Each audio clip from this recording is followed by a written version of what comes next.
full-blown revolution is imminent in Venezuela. I mean, this place is about out of control right now. Zero Hedge has an article covering it perfectly. Venezuela is on the verge of revolution as hyperinflated currency crashes to new record low. The people are absolutely starving to death over there. The largest march, I think maybe ever in Venezuelan history, just happened days ago. They had to call out the Revolutionary Guard, and a 17-year-old kid was shot and killed. Maduro is hanging on. And let me tell you something. The elite want him out of there just as bad as they wanted Chavez out of there. And now he has been resorting to lately selling the rest of the gold they had left back to the elite. Isn't that an interesting turn of events? I remember Hugo holding that gold bar. Yeah, we got it back. He was going down the street with the, people cheering. Yeah. Then he got a fast-moving cancer and died. That old chestnut. And Junior, so to speak, not really Junior, but Junior, so to speak, took over. Maduro, same type of mindset. I know nothing about anything, but I'm the man, and I want to hold on to this power as long as I can. And anything that happens, I'll blame it on America and other countries. And while there's a little bit of blame on America, you could put a little bit. But you are a socialist state, and this is how socialist states end each and every time. So, not really surprising. Venezuela, a country with only $10 billion left in reserves to run on, is in trouble. And I think Russia just seized some kind of oil ship from them because they owed them some money or something. I just read about it a few days ago. As the currency hyperinflates to new record lows against the dollar. James Holbrooks points out that the people are starving. The government has gone full-on authoritarian, and now desperate human beings are dying in the streets. From an Associated Press report today, authorities in Venezuela say 12 people were killed overnight following looting and violence in the South American nation's capital amid a spiraling political crisis. Now, I don't know if that was the same 12, but yeah, okay, here it is. I saw this too. Continuing, the report further highlighted the gravity of the situation. Most of the deaths took place in El Valle, where opposition leaders say 13 people were hit with an electrical current while trying to loot a bakery protected by an electric fence, which I did read about the other day, just like a couple days ago. And I almost did a video on it, but I was like, not yet. And it's a good thing I waited, because now we have this article to go with. These are people without options, forced to turn to thievery to stay alive. And they died because of it. So here's a problem. Not only were they trying to get in and steal and eat a bakery, let's take whatever we can. They were the pictures I saw were the machine, the refrigerator or freezer was pulled outside. They'd already pulled out it. So something happened with, I guess, with the electric fence and the electrical cord on this thing. I don't know what the hell it was, how it happened, but they got electrocuted. So what else were they trying to do? They're probably trying to not only feed themselves, but steal someone else's property, store owner, so that they can do something with it. I'll take any amount of money or food. I'll trade you for this beautiful machinery, stainless steel refrigerator or freezer, commercial style. Which then means what? The bakery owner, who was maybe was able to stay alive, selling the bread to whoever had money, now has to go buy a new fence. He's got to fix the back of his store. He's got to replace all the stuff that was stolen. And he can't. He's done. He's not finished. However, this is what happens. Would you do the same thing if your kids and your wife or whatever were starving to death? I know the answer. You don't have to answer, and you can pretend that to be I would never do that. Yes, the hell you would. When you and your little babies are starving, you will do anything as a parent to get food into their mouths, which is why I've always been out here for years. Get your ammo and stuff to protect your family. Just got 2 new 380s, as I showed you the other day. Smith & Wesson Bodyguard 380. Love it. With the pocket shot holster. Love it even more. Conceal carry. Got my license. My wife is going to get hers. But I tell you to have protection because you're going to have to... See, when I say protection, when Jason at 4 says get your protection and stuff, I'm not telling you to get your protection because you're going to fight the government. And, they're going to come in and... No. Believe it or not, no. I'm telling you to get that protection so that when this happens... Notice the government's not going out there to deal with any of these people, only to stop the chaos when the government tells them to do it. When Maduro says, go out there to squash this protest, authoritarian reasons, that's when they do it. They don't come when you 911, what's your emergency? There's a bunch of looters outside my house. Sorry, there's looters outside of everybody's house right now. Oh, okay, never mind. Hang up. Oh, that's okay. I've got a shotgun, a couple pistols, whatever you got. Done. That's also why I say freeze-dried or dehydrated food storage. You won't even have to step foot outside. Oh, I'm not going down there. Remember the long lines I was showing you when this first started happening in Venezuela? You go as far as the eye could see, winding roads. People standing in line, waiting to get to the big store. Hopefully there'll be food in bags when I get there. Most of the time it wasn't. And they had to wait there 4 or 5 hours. And then when the rice and beans showed up, the people were like wild animals. I showed a little video clip.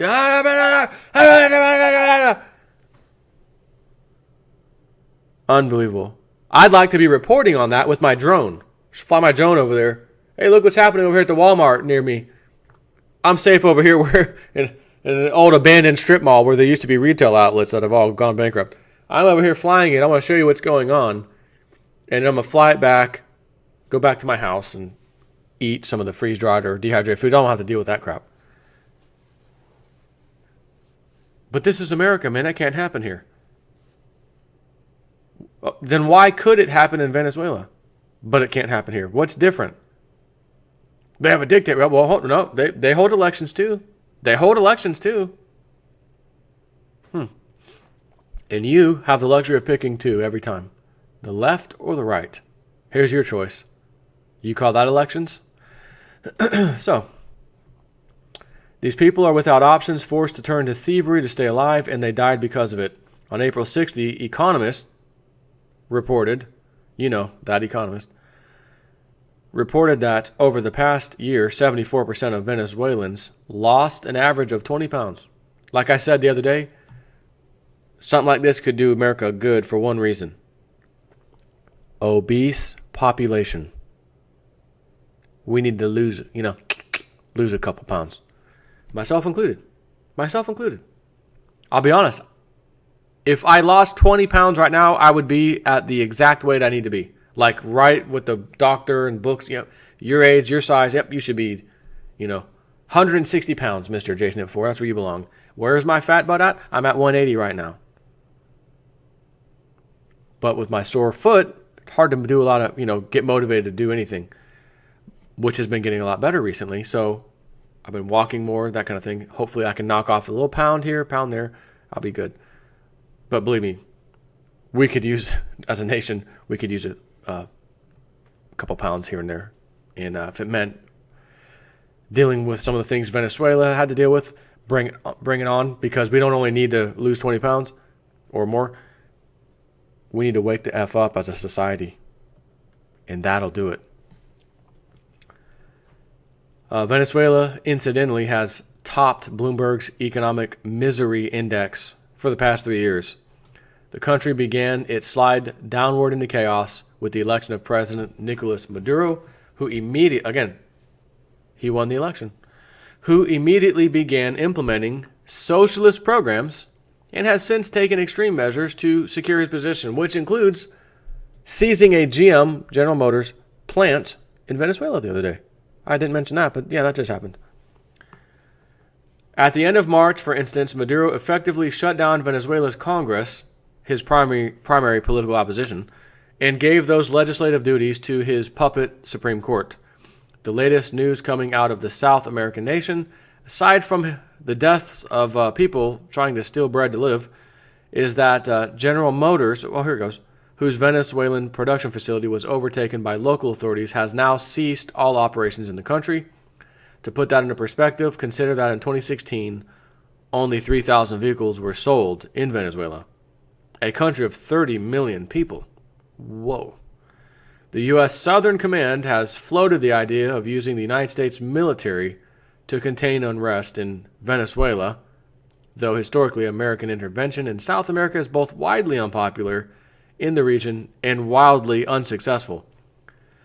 Are you sure about that? Because we tend to throw a few of these guys out and put our own puppets in there, which is why they're suffering now, because Maduro is not a U.S. puppet. His predecessor before him was not. Maybe he was in the beginning, switched sides, who knows, because it seemed like when he was first in power, everything was okay. But then I remember seeing the news stories and Barack Obama, we're going to put sanctions on them. Around the time, I think, when they wanted their gold back. So, yeah, anyways, that's it. Venezuela. Back in the news. And I'm sure Puerto Rico will be following suit. Because Puerto Rico, speaking of, Puerto Rico, 70 billion. Any new news here? We got here March 13th, July was last year. Puerto Rico, mired in debt, has a new rescue plan. This is March 13th. However, what is this? CNBC has an interesting article on it from April 12th. Reviving the American dream in Puerto Rico through entrepreneurship. I think I read this the other day. Entrepreneurship. They have a massive debt they can't pay back, but entrepreneurship will fix things. Again, MSNBC. Propaganda for those who can't think for themselves. What's going to happen there? Is Puerto Rico going to turn into Venezuela?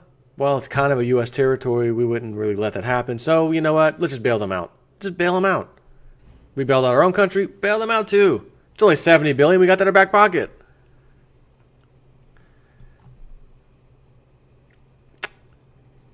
I got to say, if people aren't awake right now and catching all these things that I talk about daily, like even a few pieces of them, there's no hope for these people. Because they're not. This is going to come out of left field so fast, they're not going to know what the hell hit them. And again, the numbers say that's exactly right. Charles Schwab, we've had record numbers of individuals opening new accounts to trade in the market than ever before, 2017. More people are getting in to play the market now? Yes. That's the sign the market's at the top and it's going to crash. When the euphoria and everyone, I got to get in. I don't want to be late. When you think that, it's already too late. Which is why the big guys have been pulling out. And you morons, us morons, are going to be going in. But I'm not going to be one. I'm not going into the market. Mining companies, that looks good. Bitcoin, that looks good. Precious metals, that looks real good. But I already got precious metals, so throw a couple more bucks into Bitcoin maybe. A couple bucks into a couple mining companies, junior miners. Sit back and see what happens. Because again, even if the market took an unprecedented destruction, companies, because when you buy a stock, you're buying it through some company, some broker. It's not really yours. It's theirs, but it's got your name on it, kind of a thing. And you say, yes, I won. Give me my money. And they say, well, we'd like to give you your money, but everybody else got margin calls because the market just got destroyed today, and we're filing for Chapter 11. But I won. I didn't lose. You're not calling me for a margin call. I won. Give me my money. You don't understand. We don't have the money to give you because so many margin calls have been taking place. We owe the bigger banks money that we can't give them because the people that are using us as our brokerage, our broker, don't have the money to give us back because we did all the margin, and the bigger banks let us also play kind of like a credit. We don't have to give the money to the bank yet until it's actually due. And with all these trades that were happening, we owe the banks a lot of money, and we can't get it to them because margin calls are not working too well right now. Nobody's got the money. So we're going to file Chapter 11. Thanks for the good call, because you would have made money, which did put a little bit of money in our account, which is now gone because of all this. That could happen. Just ask MF Global. On a big scale. Has something like that ever happened on a big scale? Actually, no. And what would probably be the ultimate thing? The U.S. government would come out. We'll back it because it's so devastating. And this isn't just for Wall Street, guys. We understand this isn't just for Wall Street. It's for all of you. It's for everybody. Everybody's going to get a bailout now so that we can keep everything together. All I know is that when I look at the first $1 trillion we had in 1980, 2000, in debt, 2000, 2006, even higher, 2006 to 8, Obama takes office, whatever, 8 to 8 plus 8, 16, 2016. He was in there 2 terms, or excuse me, 4 and 4 was his 2 terms, whatever. From 2008 to 2016, $10 trillion in debt. Never we created that much money in that time period ever. And now we have a new guy who's ready to just go crazy spending, right? Each time, the time length of creating this debt and that little chart going up and up and up, it starts off this big as far as time length goes. Then it goes this big, time length, time length, time length. So we're like here with time length, which means by the time Donald Trump gets out of office, even in his first 4 years, there should be some unbelievable spending. And if there's not, then that means we're going down. The country's not going to be bailing out this and doing that, and Congress and have decided no more. It's it. 20 trillion is the limit. That's it. Have a nice day. But history says they're not going to do that. They're just going to kick that can in. It's this week. So when you're seeing this Monday, this is the week. It's the 24th, 25th, 26th, 27th, 28th. They've got 4 days to deal with this. And then technically, June, they're going to shut down these services, whatever. And then June comes, and then it's really important that they've really fixed the problem. So, be an interesting as hell week, I must say. Take care.